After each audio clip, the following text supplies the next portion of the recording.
د بند امیر پټ او نادره طبیعي مناظر، هغه ځایونه چې ډېر لږ شمېر کسانو له نږدې لیدلي دي.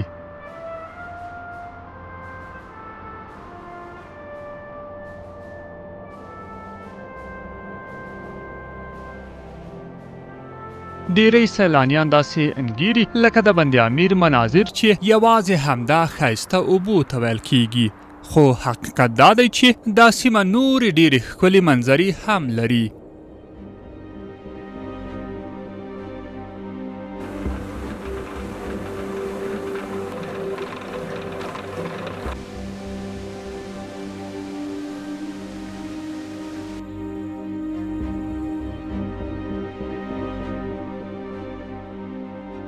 تر هر څه مخکې د بند امیر پر لوري غځېدلې لاره هر څو کیلومتره وروسته خپله ځانګړې منظره لري.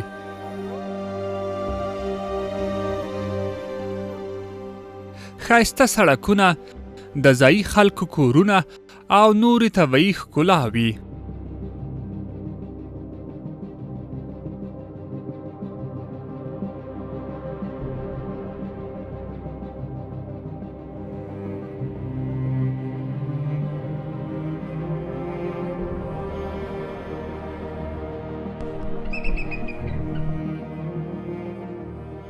حالا بند امیر که است یکی از عجایب‌های زیبای دنیاست و مدت که تقریبا 10-12 سال میشه دقیقاً نیست که پارک ملی شناخته شده. بند امیر که هست آبش کم است و خاکش سفید است. اول تبدیل از فيروزيي به سفید کرده، باز این نام گذاشته. و بند پودینه که از یک بند خورد است، دور از این بند گیاهی است به نام پودینه. دیگر هیچ بند از پودینه نداره، خاص همون بند دورش بند پودینه است. بسیار یک طعم و بوی بسیار خاص داره، به این لحاظ بند پودینه میگن بهش.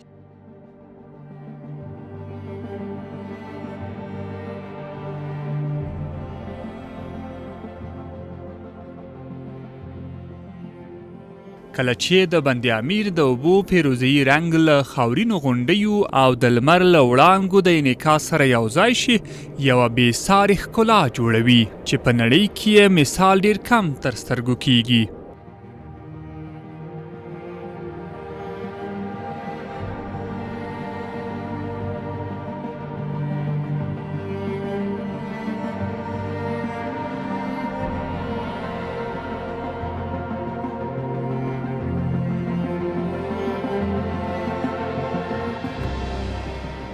امنیت د هر سیاحتي ځای روح دی. بند امیر نن د ډاډمن امنیت او غوره خدماتو په سیوري کې د خپلو لیدونکو هرکلی کوي او د ګرځندویانو پر مخ یې نوی وار پرانیستی.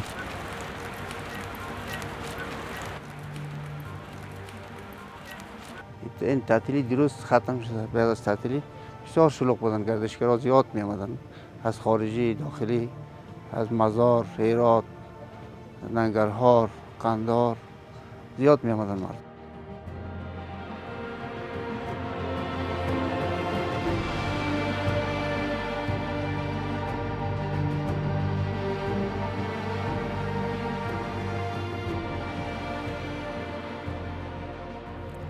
د طبیعت دې رنګینې غیږې ته خواږه ملګري له لرې ولایتونو راغلي.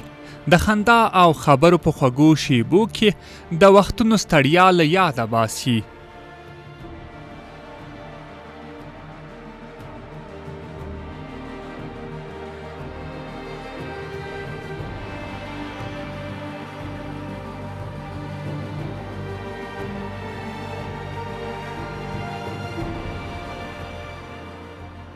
دو دفعه دیگه آمدیم، این دفعه دوم ماست، دفعه سوم ماست آمدیم دیگه، وقت پیدا کنیم دیگه دفعه میاییم بخیر که تو فامیلی میاییم. اون دفعه خب ما 4-5 تا اندیوالا آمدیم، بر ما خوش گذشت.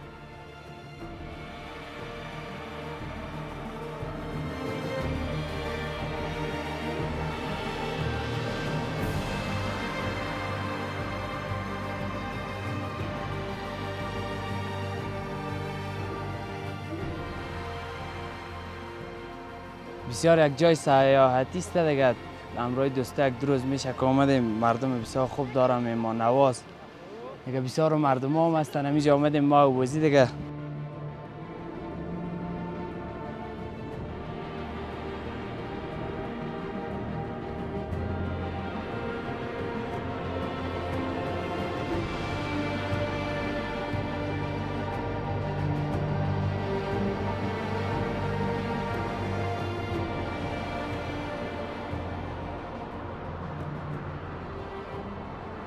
د موټر لپاره د لارو نشتون د دې سیمې د ډیرو نورو منظرو له لیدو څخه سیلانیان بې برخې کړي دي.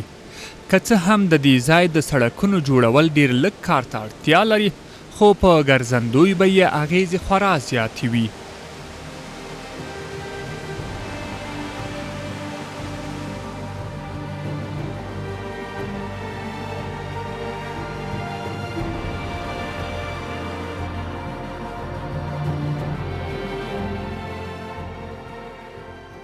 اینجا سرک ندارم متاسفانه. خیلی رایش فراهم هست که با کمی کار رای موتر شوه، ولی کار نشده متاسفانه.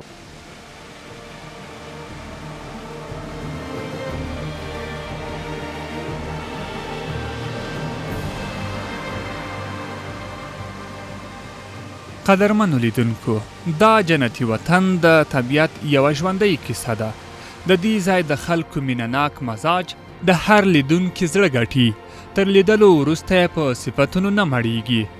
موږ کوښښ کوو چې په راتلونکي کې د ګران وطن هغه نالیدلي ځایونه تاسو ته در وښیو چې تر اوسه مو نه وي لیدلي.